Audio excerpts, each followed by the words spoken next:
Hello everybody, this is Staying Classic here with another Team Fortress 2 gameplay, and in this video we're going to be starting off on CP Granary, playing as the Scout. CP Granary being one of my favorite maps, actually. CP is my favorite game mode.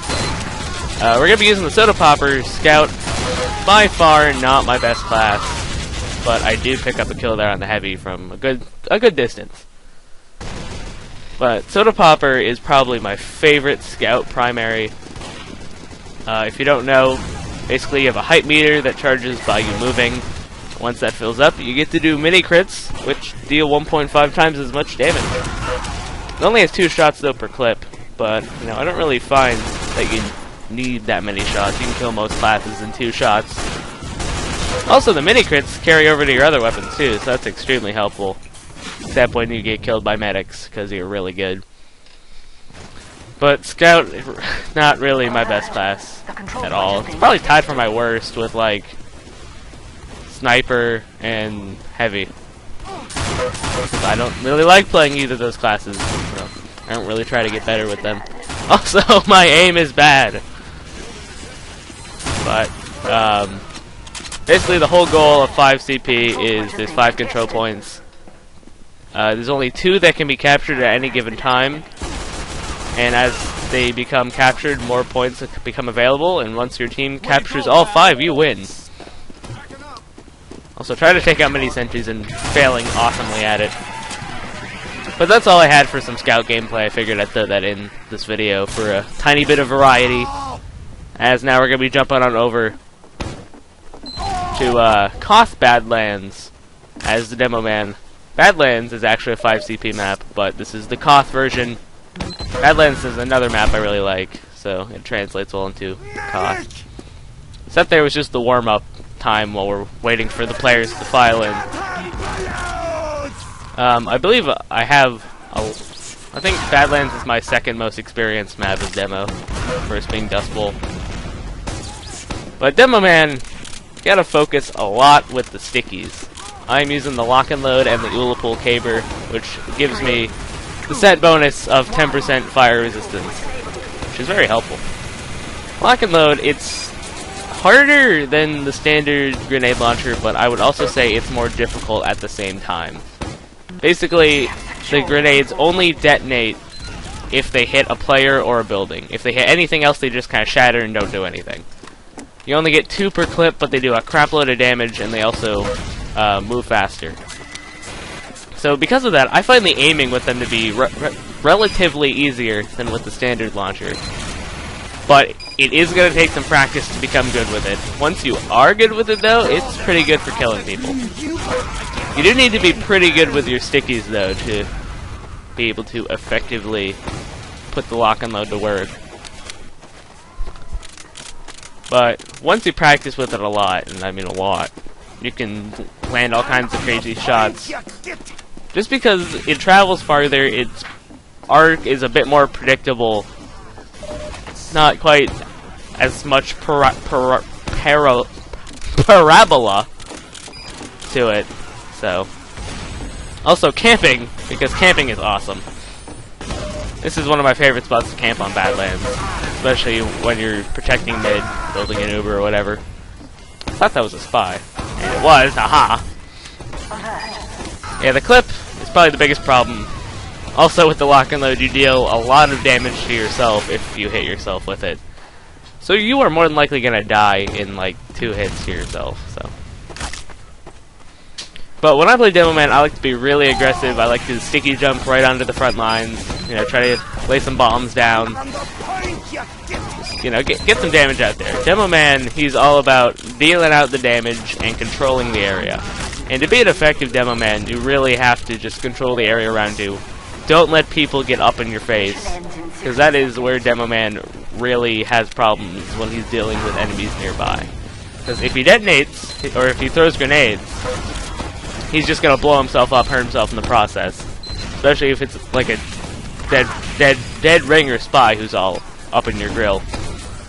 Stickies are pretty hard to use when you're getting like attacked by the enemy close, but a good strategy I always use when I'm being chased by a pyro or whatever is you want to shoot your stickies directly at the ground.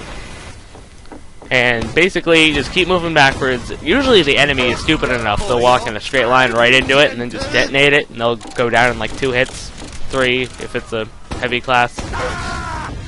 That was a great soldier right there.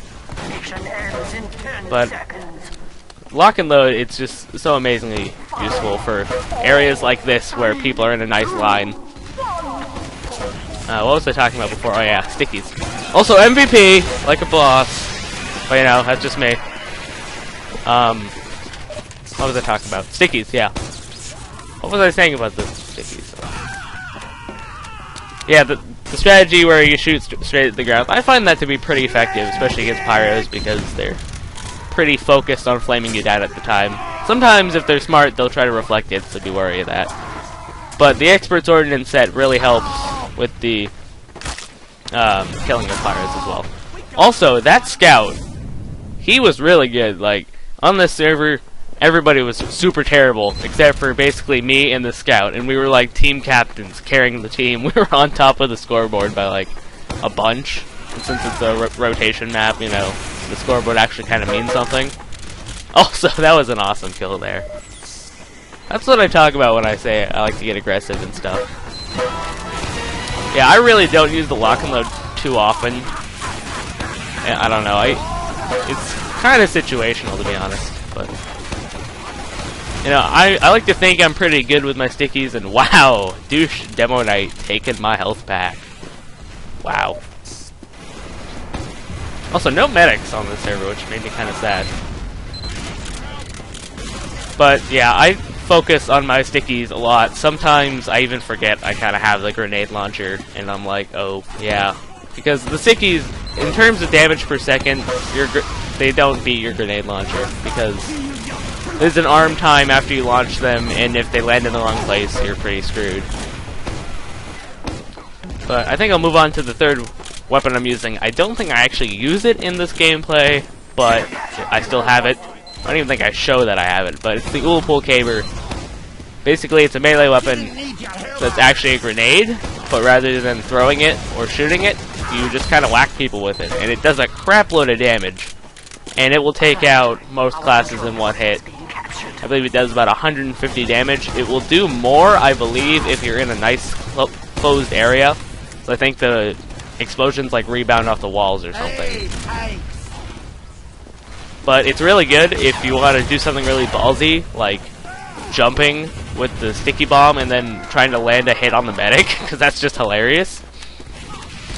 Well, the biggest problem with the Ullpool Caber, though, is you'll deal about 100 damage to yourself, and the fact that once it detonates, it's just a broken stick until you go to a resupply closet or you die. It does not have a recharge time on it. Also, landed some great hits on that spy there. The lock and load will 2-hit KO like every class, so it's pretty useful. Not quite heavy, but oh well. But I find the lock and load, or I find the Ullpool Caber just hilarious, and I like it. That was a bad situation for me. Yeah, once both your clips are empty as a Demoman, you are screwed, because it takes you so long to reload. And if you want, like, you can try to reload one shot and hope things go better from there, but usually they don't, especially with the lock and load, because it's harder to hit people, technically. But the Caber is really great for, like, a last-ditch effort if you were in that situation I was in. I didn't think of it at the time. I don't know how I am. But I think that's just about everything I wanted to talk about in this video. But Demoman, he's definitely my favorite class, both character-wise and gameplay-wise. I just think he's hilarious. And I was hoping to land the air shot there. Nope. I don't land air shots very often. I just don't. God Scout. Yeah, there's a scout I was talking about earlier. He was kind of like my rival for the whole thing, and I can't believe I got that heavy. Yeah, when you're playing Demoman and you're not currently under attack, it's good to just have sticky bombs out. Like, if I didn't have those sticky bombs already laid down, that heavy would have totally owned me. And also, about some of the mods I have in this video, I have team-colored flames, which I think is very useful for telling if a pyro's on your team or not. Sometimes he'll be around the corner and you just can't really tell. So I find that very helpful. Also, I have a bunch of homosexual skins. Although, I really like the zebra effects on the Demoman weapons. Even if it's related to My Little Pony, but, you know. I just think it looks really neat. Also, standing around, not doing a whole lot of anything. Red has our control point. Yeah, I haven't really been focusing on the actual game in the whole video, but I think just talking about the game in general is better than just talking about what's happening on the screen. So. Ooh, man, domination's everywhere. Also, insulting people. That's really cool. I think we're coming up on the end of the video soon. I'm hoping my team can pull itself together, recapture that control point. We're really kind of close right now.